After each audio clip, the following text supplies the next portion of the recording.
Welcome back to Port City Airsoft, all you airsofters out there. We've got another unboxing, well, not unboxing, we've got another review for you. So what you're looking at here are two blasters that have been recently added to Benny S's collection, our greatest sponsor. These have been out on the field for a few weeks now, so we're not doing an unboxing, but we'll do a little bit of a review on them.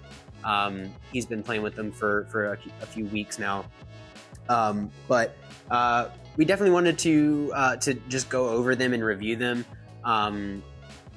because we think that they're pretty good. So what we got here is the King Arms. It basically just says PDW. It describes them as we've got a 9mm and then a 5.56, but it's just King Arms PDW 9mm, King Arms PDW 5.56. That's all we really found on it.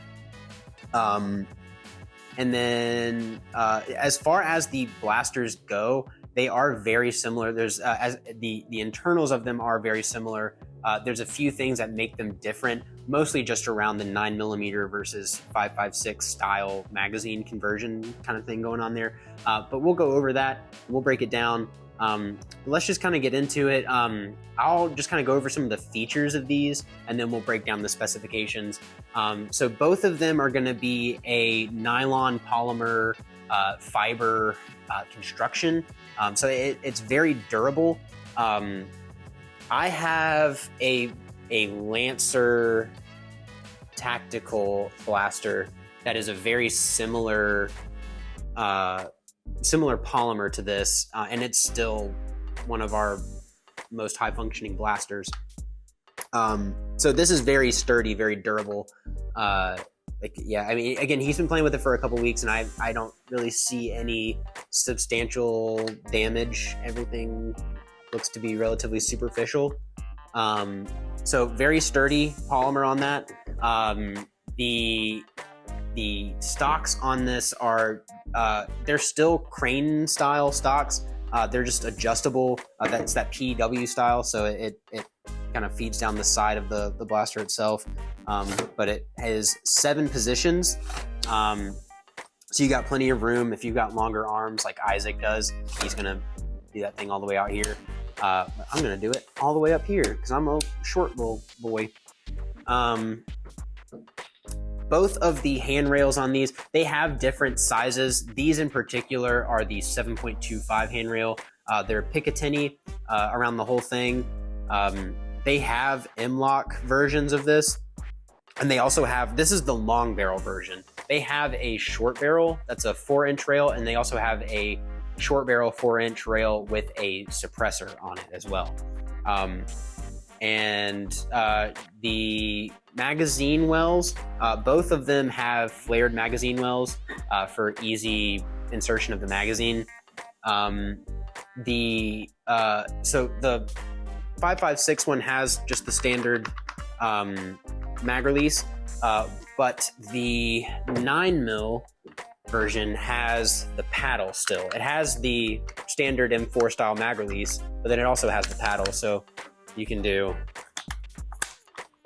it's in there. You can do M4 or you can do paddle. So very cool.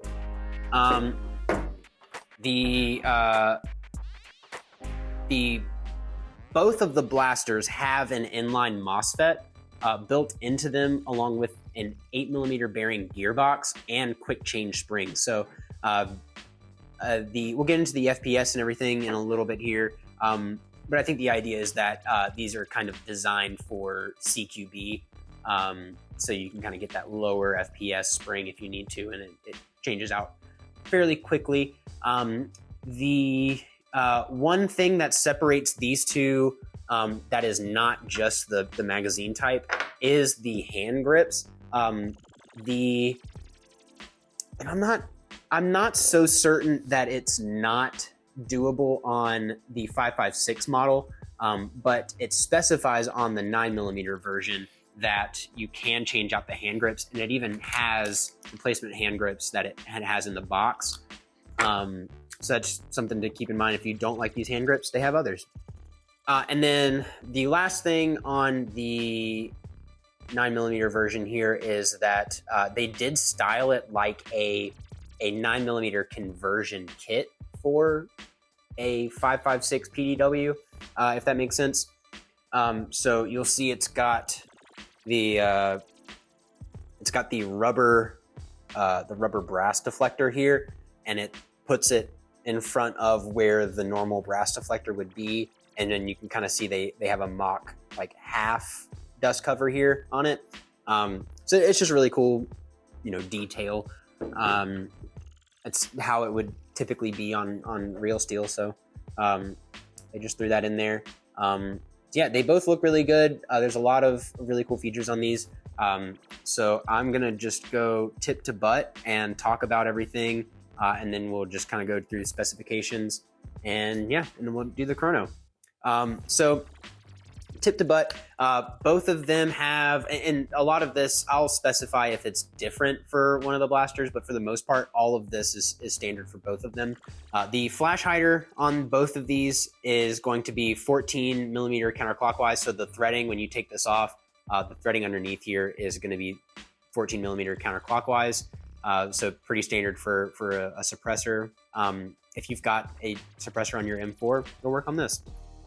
I think the fun way is if it fits on your Elite Force 1911, then you can put it on this. And then you've got your front sight, your handrail here. It's Picatinny on all four sides. The front sight is just standard, M4 front sight. There's some variation in these. It's that like Call of Duty, the Modern Warfare 2019 looking one. But anyway, moving down, we talked about the magwell. It's got that flared magwell, and then it's got one thing that's really cool about the magwell or the mag release on this is that it's got this cool paddle on it.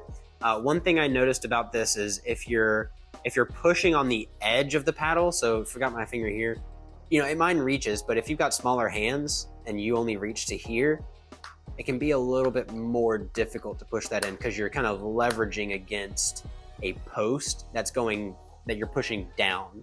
But when you push it here, it kind of pushes it in an angle. So it's not the best, but I mean, for me, my finger goes all the way across the thing, so it's not that big of a deal. I do like this. It makes it a little bit easier to reach. You're not having to where's my mag release? You just right here. So very cool. The dust cover on here, you got full size on this one, and this is where it'll differ. The 9mm version has that half dust cover, right? Both of them work the same, where you rack it, chamber it to open the dust cover and reveal the rotary style hop up inside. It does not lock back, so you will have to keep it like this in order to adjust the hop up. And then when you close it, it will seat and it'll stay closed, and then open when you rack it. There we go. So that's one spot that it's a little bit different. But again, it has the same paddle for the mag release.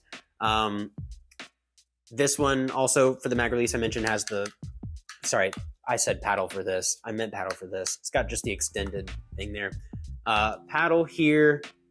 So the fire selector is not ambidextrous, but you do have the standard 3-way selector. It's safe, semi, and full auto.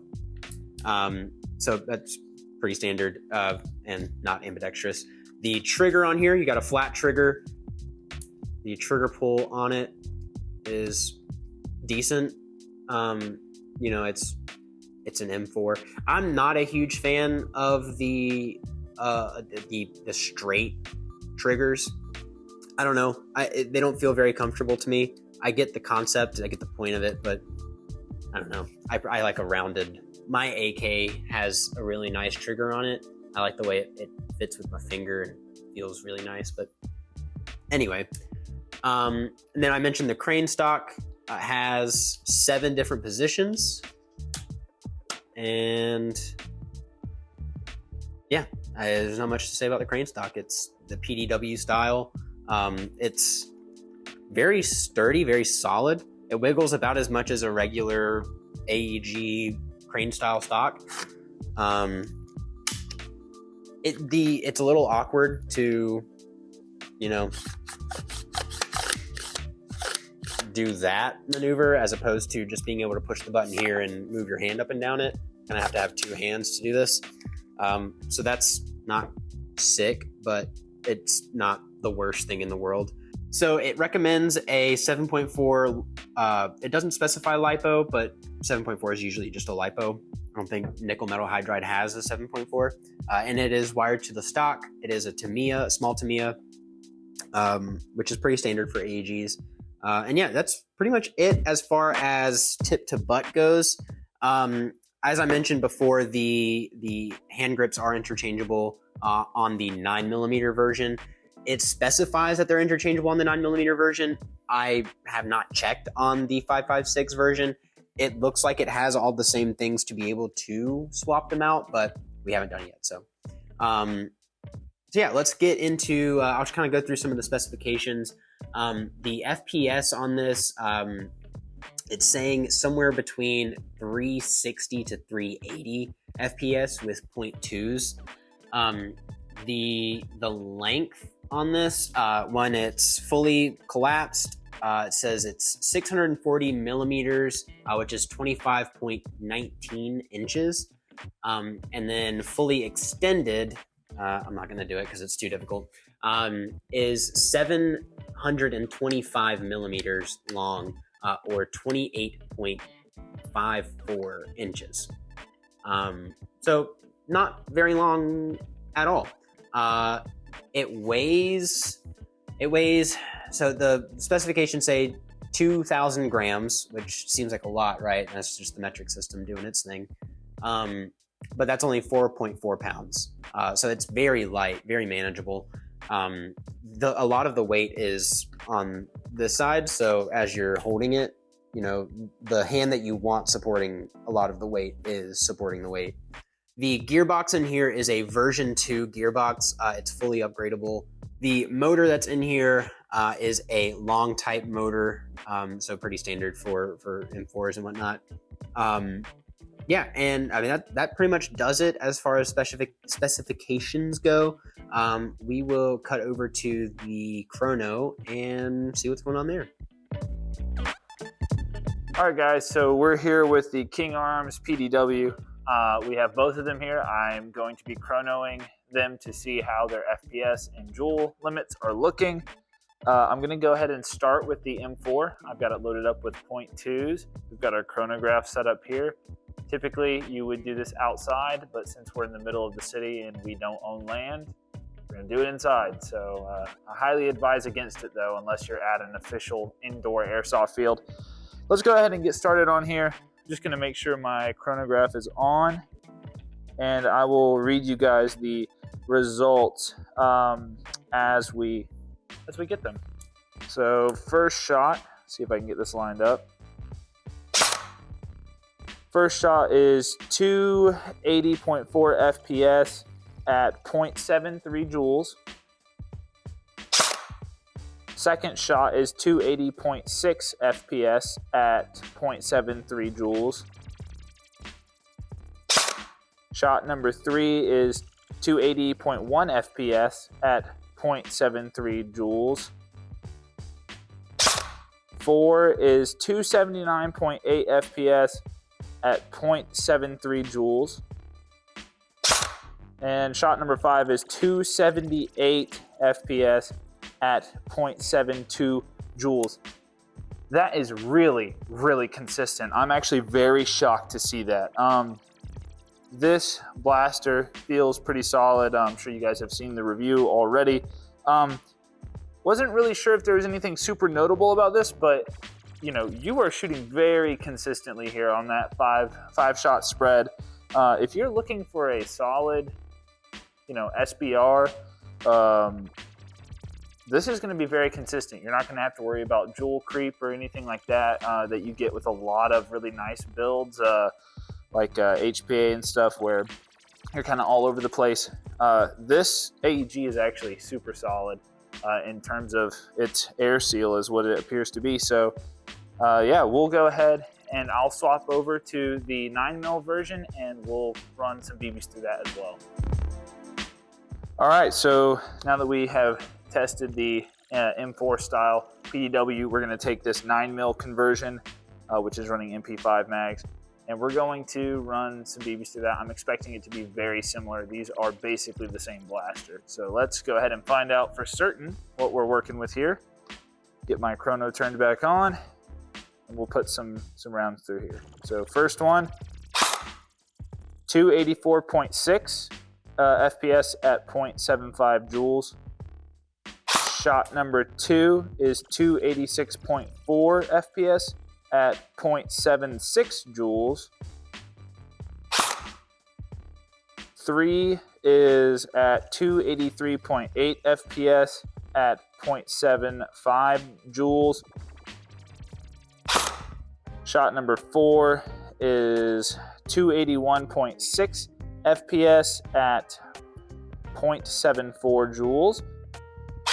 And shot number 5 is at 282.7 FPS at 0.74 joules. Not quite as consistent as the other one. That could be to a variety of different reasons. Like we said, these are for the most part the same blaster. Maybe it was a fluke. Maybe the O-rings are different. You know, maybe this one's been, you know, seen more shots put through it. It could be all sorts of stuff. It could be in the gearbox. It could be with the nozzle or the hop up or the barrel. But overall, fairly consistent. Not quite as much as our M4 one, but still, you know, a viable option. The spread on that wasn't too bad. I would say overall, I think I would definitely run these. I've plinked around with them a little bit on the field, just kind of goofing around. Haven't really played any serious games with them, but they feel solid. I wish that we could get some version that has a metal receiver. I think with that, still under a $400 price point would be pretty nice, but again, there are other deals out there that might be a little bit better. But as far as it being kind of a mid-range airsoft blaster in the 300 range, it performs pretty good and pretty consistent. So yeah, I guess I will send it back over to, I think, Corbin over at the table to close us out. Welcome back. We're just going to wrap it up with a brief field review here. So we've played with these just a little bit, not very much, but just kind of talking to Benny S. And his family and friends that use these when they go play. It's a very good middle of the road kind of blaster. You're not getting something that's crazy like alien blaster out the box. It's going to be decent. You're going to be able to keep up with the majority of people that you're going to play with on a weekend pickup game. I mean, it's an M4 style, so it's very upgradable. If you are into that kind of stuff, then by all means upgrade this. I think they shoot really well. We haven't had any issues. We haven't had any issues with feeding or anything like that. Benny S hasn't had any issues with feeding that we've heard of. He seems to be very happy with these. They're very reliable. Just, you know, not maybe going to reach out and touch somebody on the other side of the map, but you know, you'll hold your own. You'll be able to make stuff happen, and you'll definitely be operating. That's for sure. These little shorty platforms are really cool. I'm a sucker for a CQB blaster. So yeah, not much more to say on these. They're just a solid blaster. As far as the differences between the two magazine types, it's really just personal preference. If you already have an MP5 kit, that might be good. If you have mostly M4 stuff, then that might be good, you know? It's really just up to you. So, but yeah, I just want to thank you guys for watching. If you enjoyed this, make sure to hit us with a like and subscribe. If you want to support our content, then make sure to share this with a friend. Comment down below. If you have these blasters, let us know what you think about them. If you have any recommendations for any other blasters, let us know. And also hit the notification bell because it'll tell you when we upload stuff. We are on social media as well. Actually, there's a description. I don't know if you guys know this. There's a description down below, right? On every video on YouTube. And it's got in there links to stuff. We've got our Instagram link down there. We've got our Reddit link down there, I'm sure. Maybe not, but we've got other links. We've got our Teespring link down there for merch. If you want to get airsoft apparel that I'm not going to say will make you better at airsoft, but it makes you better at airsoft, click on that link and you'll find it. And that's also a great way to support us. So yeah, if you enjoy this and want to be notified and up to date on what we've got going on, check out those links. Instagram's a great spot. DM us there. But otherwise, thank you guys for watching, and we'll see you on the next one.